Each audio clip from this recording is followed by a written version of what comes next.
এটি হলো ভারতের একমাত্র মসজিদ, যেটি সৌদি আরবের মক্কা থেকে মাটি নিয়ে এসে তৈরি হয়েছে।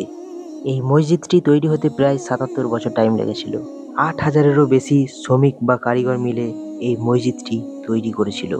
তবে হ্যাঁ, এই মসজিদে কিছু অংশেই মক্কা থেকে আনা পাথর ব্যবহার করা হয়েছে। এই মসজিদটি হলো ভারতের ৩ নম্বর সব থেকে বড় মসজিদ। বলা হয় এই পুরো মসজিদের ভেতরে প্রায় ১০,০০০ মানুষ একসাথে নামাজ পড়তে পারবে।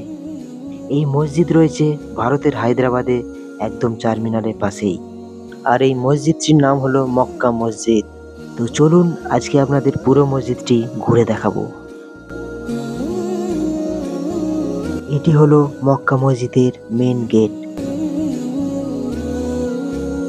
আর গেটের ভেতরে এন্ট্রি করেই সামনে থেকে দেখতে মসজিদটিকে খুবই সুন্দর লাগছে, মাশাআল্লাহ।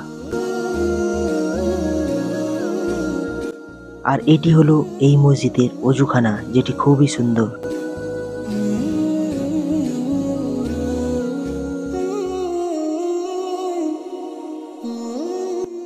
আর আমি আছি এখন একদম মসজিদের ভিতরে।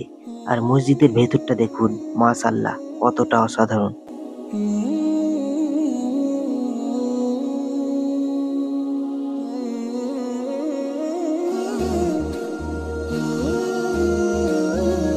আর এই কাপড় দিয়ে মোড়ানো যেগুলি দেখতে পাচ্ছেন, এগুলি হলো বিশেষ কিছু ঝাড়বাতি, যেগুলি আমাদের ইসলামিক গুরুত্বপূর্ণ কিছু ইভেন্টে খোলা হয়।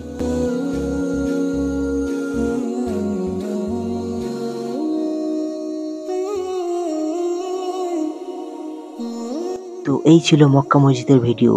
তো আবার দেখা হবে নেক্সট কোনো ভিডিওতে, ইনশাআল্লাহ।